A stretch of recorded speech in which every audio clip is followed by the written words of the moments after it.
1, 2, 3. Hi guys, I'm Gravani. And I'm Ishu. So in our last two videos we had Indian party makeup for you guys, but we know that how you go into a party is definitely not how you look coming out of a party. So today we have 10 tips and tricks for you guys to avoid looking like a complete mess by the end of the night. So let's get right to it. Woo!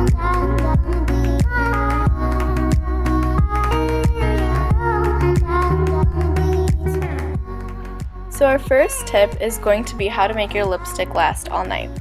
The most annoying thing is going to a party and eating all the food and talking all night and then finding out at the end that your lipstick has faded off hours ago. One of the most important tips and tricks that we know to make your lipstick last all night is to apply foundation on and also use lip liner. Lip liner is something that people often forget, but lip liner actually keeps your lipstick from fading outside of the lines of your lips and also keeps your lips looking fresh all night. Foundation is also a very easy trick on how to keep your lipstick lasting because it creates a base and it also amplifies your lip color.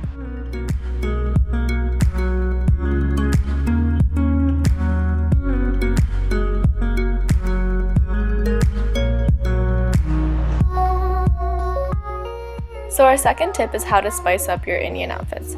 So Gravani already has a tunic that she just wears with leggings. However, if she wants to go to a fancier party, she can change the tunic up by throwing on a pair of heels and putting a colored chunni on in order to create a different look for that same outfit. She also wears earrings and does her hair.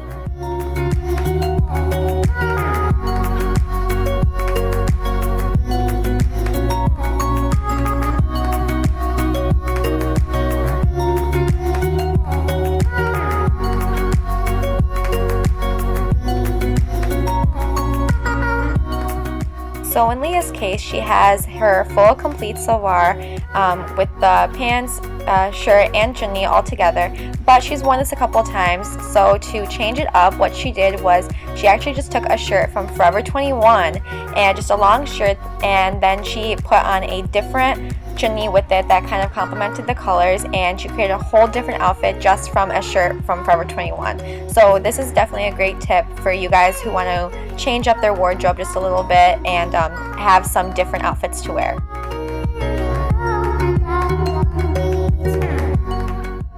Okay guys, so I don't know about you, but I always have this problem with earrings where they just kind of droop and they really make my ears hurt, and after I start dancing for a while I just have to take them off, and usually it's because they have these really small backings, as you can see. However, if you just switch out those backings with larger ones that have a bigger back, they're really supportive, and even though you might not be able to tell right now that the way they look, you're definitely going to be able to tell by the end of the night when your ears don't hurt. So hopefully this is a good tip for you guys.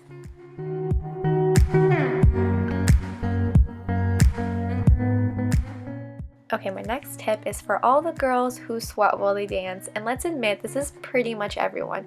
And you know, the Indian clothes that you buy are pretty expensive, so you want to make sure that you don't ruin them with sweat stains. So my tip for you is to turn your Indian outfit inside and out, get a panty liner, cut it in half, and then place the panty liner right where you would normally sweat, so right under the armholes basically. And then you're good to go. You put it back on and you can dance the whole night without worrying about sweat stains. But another alternative, if you don't sweat that much, is to just put on deodorant and then put on baby powder over the deodorant. This way, the baby powder will soak up the sweat and you won't have to worry about those stains either. So these are just two really easy tips so you can dance all night long without having to worry about that embarrassing moment.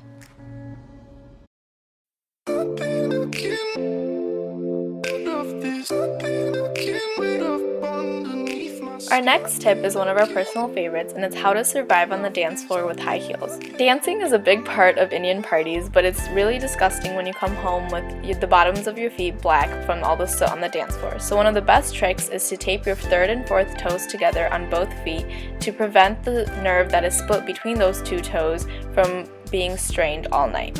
This virtually eliminates all pain from your feet. Your hands touch my neck as your breath creeps up underneath my skin.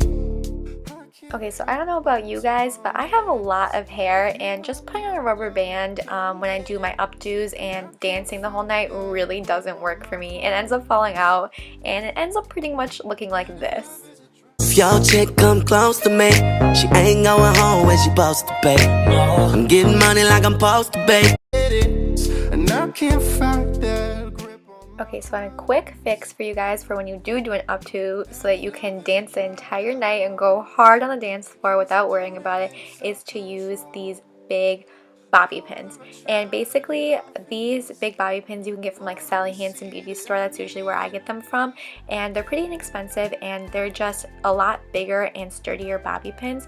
And it usually says in the package that one of these is usually about like 50 bobby pins, which is crazy, but it really does help to keep your hair in place and stays on. And if you can tell, I have a lot of hair, so if this works for me, it can definitely work for you. Oh, all my niggas close to me, and all them other niggas where they supposed to be. Oh, Cause your love has me tied and bound. Can't make go. Next tip is how to prevent looking shiny in pictures. A lot of flash photography is used at night parties. We add water to our already liquid foundation and we make sure that liquid foundation is not SPF. And after we add water and apply that foundation all over our face, we make sure we use a matte powder all over to set the foundation. And don't put too much matte because you don't want to look flat, but you do want enough to prevent looking shiny.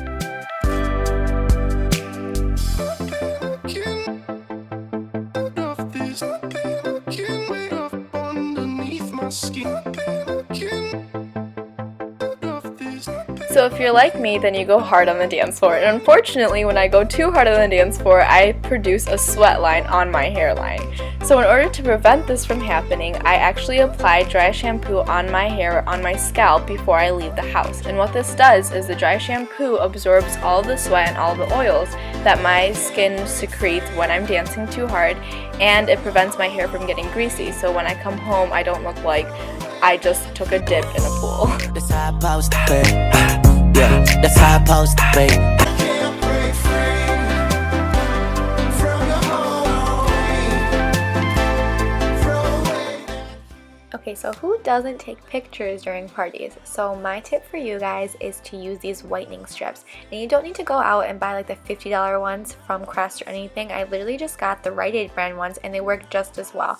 So I'm just taking these white strips and just applying them how you normally would. They're just this clear strip that you just put into your mouth and leave it on there for 30 minutes and then take it off. And you can usually see results within about 3 days, even though they give you 14 days, which is great. And so if you have an Indian party planned, I would just recommend starting to use these about a week before so your teeth look nice and white for all the pictures you're going to be taking. Self-control.